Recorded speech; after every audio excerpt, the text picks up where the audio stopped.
Hi! So you have opened your Crafty kit, I'm assuming. You found the link and you found the video, so that's great. I'm going to show you how to make your craft for this month. What you're going to be doing is making yourself a little throw cushion. Super cute. So included in your Crafty kit is this blank. There is a zipper here. When you're all done the craft, not before, but when you're all done and everything's dry, you'll take the cushion that's also included in the kit and pop it in there. Right, while it's open, great idea. Put a piece of cardboard or a brown paper bag, anything like that. Wax paper will work as well. Inside here, the same size as this, you can even use the backing on this stencil, and I'll tell you more about that as we go. And the reason you want to do that is to keep any of the paint from going through. So you're going to be stenciling a sunflower on this cushion blank. So included in the kit, again, is your blank, the actual cushion. You'll have 2 of the Fusion Mineral Paint tester sizes, okay, which is more than enough. You'd be able to do probably a dozen of these pillows with this. So you'll have lots left over for other projects. And then a pack of these little daubers, these little sponge daubers. They probably have a more technical name, don't know what it is. And then also this sunflower stencil that I made using my Cricut. So again, we want to make sure that you have something in between the 2 layers of the pillowcase. You can do that now, or you can do it after you peel this apart. So this stencil has 3 layers. There's this very back layer, okay, which is what has the grid on it. There's this, in this case, it's a bluey gray layer. Yours might be red or green, just depends what vinyl I use for your Cricut or for your Crafty kit. And then on the top, there is a clear contact paper. That's called transfer tape. The reason we use transfer tape is to keep all these little pieces together. So when we pull it off, we don't get left behind with the little bits. All right, so gonna find yourself a nice flat area to work, your table, whatever it is. Protect your area if you're a messy painter. Okay, and so the first thing you're gonna do then is peel off this back section. Okay, I started it before the video. You may have to fuss with it a bit. The easiest way to do is to bend the corner, and then you can usually peel it apart. Make sure, because sometimes with the grid paper on the back, it actually can split into 2 pieces as well. So make sure you're taking the whole chunk. You want that white grid paper to come off. Okay, so we're peeling that. When we peel it, we lay this down flat and we pull that grid piece back. Now, sometimes, do you see what's happening there? Where this piece is being left behind? That happens sometimes, and that's okay. What you want to do is just take a credit card or a scraper. I use these little burnishing sticks that I have around quite often, and you just want to give it a little scrub on the back, okay, just to push that down. So often the best way to avoid that happening is to lay your stencil piece flat, and I'm just going to adjust my phone a little bit here. Lay it flat and pull this back on a diagonal, and you want to pull it straight back, not up. Okay. If you're still finding you're having a little bit of difficulty and some of the stencil pieces are sticking to this back paper, you can usually just get in there with your finger and push it down. So what you're looking for is to have this white piece of paper when it comes off to be completely blank, and I'll show you here when I'm done. Okay, so there's now nothing left on this. What I often do when I'm doing these projects is I take this paper, because it's waxy on one side, and I'll pop that right into this pillowcase. It's actually a pretty good fit for this. So you can pop that right in there. That can be your protecting paper if you want, but if you put something else in there, that's great too. Okay, so if you don't use it, that piece is just garbage. Here is your stencil. Okay, this side, if you can see, is sticky. All right, so you want to decide where you're putting it. You can put it right in the center. You can put it on an angle. Let your little creative heart go wild here.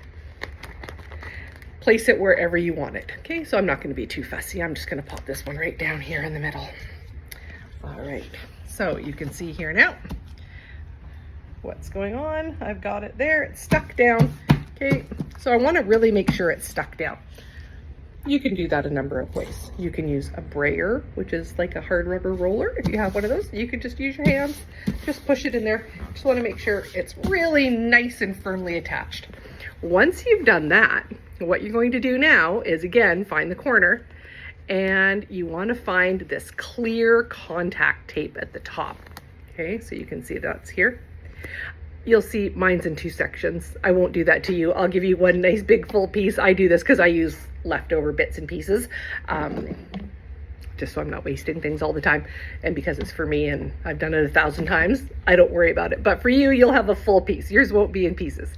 So then you're just going to pull that. And again, just like with the other paper, what you want to do is put your project flat down on a table or a desk and pull this on a diagonal straight back. Okay. And it's fairly sticky, so you may have to use a little bit of muscle to do it. As you're doing it, you want to make sure that all of the stencil pieces get left behind and none of them come up attached to this. Okay, so now here we go. Great, so that's just happened. So now you can see what's happened here. That has stuck to that contact paper or the transfer tape at the top. A couple ways we can do this. We can lay it back down, give it a little scrub over the top, pull it back a little bit. There we go. And you can see now that's all good. If that doesn't work, use your finger. Just get in there, get your fingernail in, push it down onto your project piece, and then continue to pull. So I'll just continue pulling this and I'll show you what this looks like when we're all done. Okay, now, again, as I was pulling, I managed to rip my contact paper a little bit. That, again, probably won't happen to you because you're going to have a solid piece, but if it does, it's no big deal. Just pull it off, okay? So here we are. We're gonna just continue pulling this off. Okay, and again, here it's happened again. You see this little piece right here? Okay, I'm just gonna take that and I'll get my little stick. And I'll throw one of these in your Crafty kit. You know, I just sort of thought of that as I was doing it. I have literally thousands of these. These come in the Iron Orchid Design transfer packs, and I use them for so many things. I'll throw one of these in. You might find it helpful. Keep it. Don't throw it out when you're done. They're super useful. All right. Okay, so when you are all done, you can kind of see on the back of this, you see the imprint from the stencil. And that's totally good. So you just want to make sure that none of the stencil pieces are still stuck to this. All right, that is garbage. It's very sticky. If you have bits of something, because I always do from doing my Cricut when I have to weed out the vinyl, I use this to pick up all my little bits. If that doesn't happen in your house, then you can just throw that out. Okay, so now you should be left with this. All right, gorgeous. What you're going to do now, and some people think, oh, there we go, I've done it. Not at all. This blue piece is going to come off, or whatever color yours is, it's going to come off when you finish painting. Now what you want to do is get some masking tape and tape around these edges. And you're not doing it to stick it down. What you're doing is protecting this, because do you see how the cutout is quite close to the edge? It's really easy when you're daubing to accidentally go over and get paint where you don't want it. All right, so protect all of your edges. You don't have to do this edge if you don't want to, because this doesn't come all the way over, but whatever works for you. All right, so you're just protecting that. So masking tape, even a piece of paper across there as you're dabbing will work just fine. That contact paper that you pulled off, if you didn't use it for in here, you can use that. I also, because I do not like wasting things, will take my contact paper, the transfer tape that I ripped off the top, I'll cut a strip of that out and lay it down. But that's just me. I, for some reason, can't stand wasting things. Okay, once you have it like this, then you are going to take your little package of daubers. These are great, these packages, because they come in a few different sizes, and these are reusable. When you're done, just rinse it out and keep it for the next project. They work great. So you'll see we have 4 different sizes here. Okay, now, when I'm doing the little fine pieces up at the top, I often will use these little guys. just to help so I don't go over, because sometimes I'm too lazy to actually cover my area properly. So I'll use those, but I definitely recommend covering the area. Okay, then you can choose your colors. Now, I've included green and yellow. If you have done other Crafty kits, you will have other colors from other projects left over. Use whatever you'd like. Sunflower does not have to be green and yellow. It can be whatever you want it to be. But that's what I included because those are the more traditional colors. And then you're just going to start painting. So start with one color first, whatever you decide. Doesn't matter where you start from, doesn't matter where you finish. Okay, if you want your leaves green, then open up your green. You're going to get a little bit of paint on your dabber. And then what I like to do is have a little paper towel handy. Wipe it off so you don't have too much. You don't want a lot. You don't want it seeping underneath these edges, okay? And that's why we really make sure we've stuck that down really nice and hard. All right. So 2 colors that I had open were Tuscan Orange and Upper Canada Green. So those are colors I'm going to use. And also running low on daubers, so I have these little sponge brushes here, so these will work quite well. You can also use an actual stencil brush. You can use a paintbrush as long as you don't put too much paint on it. You could use a paper towel, lots of different things. The key is don't use too much paint. Okay, so I'm gonna start at the bottom. And so you see how I put that on there? Okay, that's way too much paint. I'm gonna go over now, I've got a paper towel over here, and I'm just gonna wipe some of that off. Now, I have prepped mine. I used the contact paper that I had left over to do 2 edges where the stencil comes close. The other thing I want to point out is mind where the zipper is on your pillowcase. So I want my stem at the bottom and I want my zipper at the bottom. So I just made sure of that before I start. Okay, so something to be mindful of. There you go. And then really we are just, again, dabbing, okay? We don't want a lot on here. Okay. If I get a bit of the green up on a leaf or a petal, I am totally good with that, okay? I want just this to be pretty, but it does not have to be precise. Now I've gone over here to where my paper towel is and just dabbed a bit, and this is an old sponge again. You know how I mentioned I don't like to throw anything out? My sponge just came off my paintbrush because I've used this one probably 20 times and I don't think they're meant to be reused, but all right, so then we're just dabbing. Okay, dab, dab, dab, dab. All right, we'll come back in a moment. You don't need to watch me dab the whole thing. It's gonna get boring. All right, so you can see I've put on some green, and now the way I'm doing it, I don't want it to be really, really heavy and opaque. So you can see I've got little bits where the white is showing through a little bit, and that's the look I want. Now I've also put some green in here, and I'm gonna blend some orange into that. But first of all, what I'll do is put all the solid orange that I want. Okay, so again, taking it out of my little tester size, dab off the excess here. And then we start with our dabbing. Okay, so here we are. Okay, it's one of my favorite colors, this Fusion Mineral Paint Tuscan Orange. It's such a beautiful color. I love it. It's one of the limited release colors by Fusion, so only comes out once a year. I generally stock up on it for my own workshop and also to sell because I love it so much. All right, we'll come back. All right, so you can see now, here's the green, here's the orange. I was not careful at all. I just dabbed the orange around in there. Now I'm taking, and I'm using just the sponge at this point because the handle has pretty much disintegrated. So here's the original green, and I'm just gonna mush it. Again, with the technical terms. I'm sort of blending it by just sponging up and down. So you can see I have less of a hard line here now. Okay, now, if your paint has dried really fast, mine dried fairly fast, but if yours is dried even faster, and at this point you're trying to blend and it's not happening, just put the tiniest little spray of water on your sponge and that'll sort of reactivate the paint for you. Okay, now I also want to take a little bit of that orangey that's left on the sponge and just sort of smudge it around in the center there. Okay, all right. So this is looking absolutely gorgeous. Okay, I'm gonna pick up a little bit more of my greens around in here that I wanted. Okay, there we are.